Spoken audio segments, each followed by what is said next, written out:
From the front lines to the front range, a group of disabled veterans is defying all odds this 4th of July by traveling to new heights. They gathered in Boulder this afternoon to do something many wouldn't dare to try. 9 News storyteller Kevin Torres shows us their mission was a success.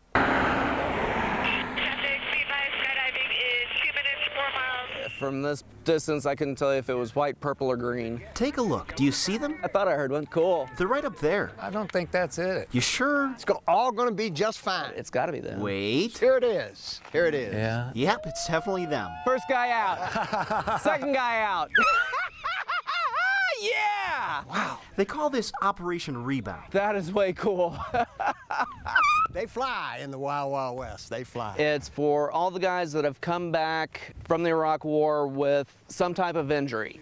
Joel's the one coming down now. It's donated events so that we can get the veterans out and about, out of their house. Oh, man. I felt that, you know, I needed to do something. It had to be something unusual. Something like skydiving. You know, I looked nervous, you know? I wasn't nervous at my game face, dude. They're not the type of guys who get nervous. He kind of worried me because he was like, yeah, when you scoot down on your butt, it'll probably tear a hole. I put my butt in, I'm like, did I make a hole? He's like, dude, get that out of my face. You wouldn't expect a disabled vet to jump from a plane 7,000 feet up. They're going to get a good view of Long's Peak right over there. But that's the point. There's nothing that a disabled person cannot do. Semper Fi, baby!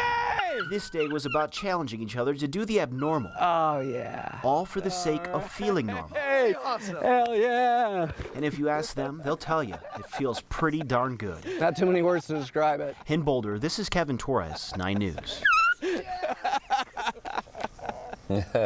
You can learn more about Operation Rebound Denver by heading to 9news.com and clicking on Kevin's story. If you are among the many who have lost some patience with the amount of construction going on in Colorado right now, well, a greater test of patience is about to come. The construction projects are not close to being complete. In fact, this week marks the halfway point for most of the projects. With more on what we can expect, let's talk now to 9 News reporter Kevin Torres. Kevin, it doesn't sound like you have much more good news for us. Alas, Cheryl, it is I, the bearer of bad news. You know, even though we are at the halfway point right now, there are still a lot of projects that are about to start right now, including that mess known as I-25 and Santa Fe. So, tried to find a word to describe people's feelings about this construction, and I think I found one in the dictionary today. I think it's in everybody's way.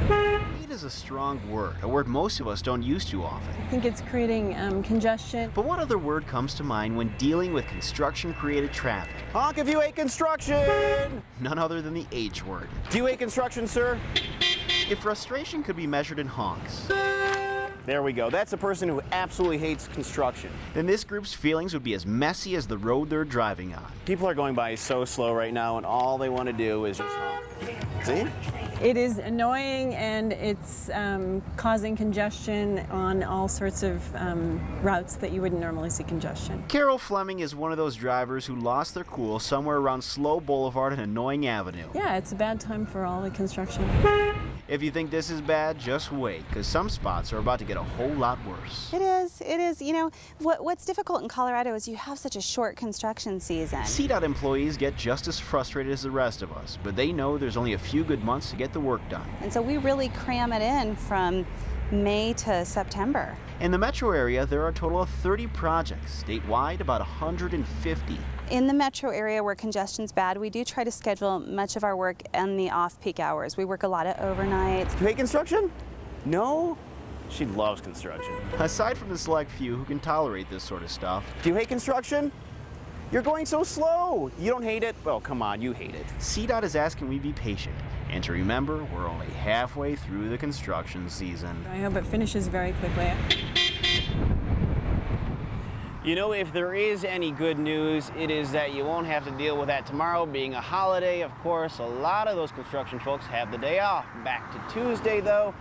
Oh, well, that's a different story. You're going to be dealing with those slight delays. However, if you go to 9news.com, click on that traffic button, It'll give you all the good, fast routes to go around all this stuff. Cheryl, somewhere in the CDOT building, there is an employee in a small office who is building honk if you hate Kevin Torres signs tonight.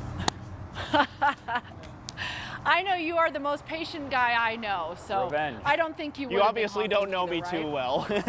Oh, sure. Kevin Torres, thanks a lot.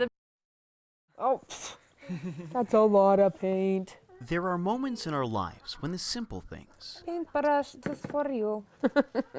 tend to cover up the difficult ones. Look at my hands.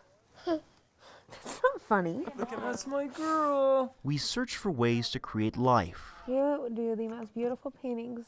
even when life is fading away. We didn't want to miss out on 1 second of her life. It was only a few months ago when Delaney Wadsworth was diagnosed with a rare brain tumor. 3 months ago, it was only about the size of a golf ball. Since then, it has grown to the size of a grapefruit. It decides to start growing. It's fast. It's like we're not ready yet. You know, everything's happening too fast. Delaney's parents know they're running a race they cannot win. We don't know how to say goodbye. All they can do is enjoy the moments along the way. We took her to do as much stuff as we knew how to do. They traveled, visited family, bought her whatever she wanted. She wanted to have some farm animals and stuff, so we got her some goats and a lamb. They even gave her a birthday 1 month in advance, knowing she probably wouldn't live to see the actual date. I just cried. And I still cry. Because I'm really going to miss her. You're going to miss your children. They're not supposed to go before you. If there is any comfort for Delaney's parents, it's knowing their daughter has accepted and welcomed her fate. And she says, "Oh, Mommy, I'm so excited I'm dying." I said, "Baby, who told you that?" She said, "God told me."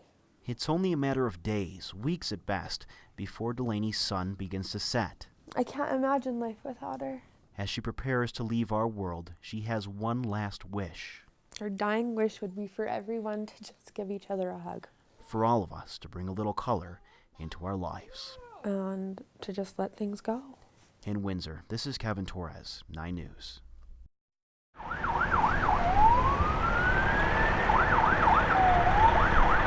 We don't really have stuff like that happen here. It takes a strange incident to bring together a group of complete strangers. It was just like in a segment on cops, you know, they just swarmed. Take, for instance, what happened Tuesday. What a deal. I tell you what, it was crazy. Mike Felton just finished getting his car washed. Oh, it was intense. No, I had never seen anything like that. At the same time, Bessie Purett was heading home. He got like 2 inches. He got like this far from hitting my bumper. And Amy Collet just happened to be hanging around. It's pretty scary. When something unusual happened. I was just sitting here getting ready to turn right, and all of a sudden you see a spin out and a guy backing into somebody. That he was going to hit me.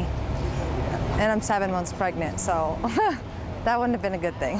The sheriff stopped him by literally team-boating the truck. They jumped out at gunpoint, and the guy still wouldn't get out, so they knocked his window in. He looked pretty familiar because I grew up here, so let's hope I don't know him. Loveland police say it was a high-speed chase spanning mile after mile. Yeah, it definitely was. Until it ended here. They threw him on the ground on that side. When it did end, police decided to send the suspect away for medical attention. I was like, oh my gosh, this is not real. This stuff like that just doesn't happen. Not only did the man allegedly steal a vehicle, but he stole time away from this group of complete strangers. Everybody knew about it.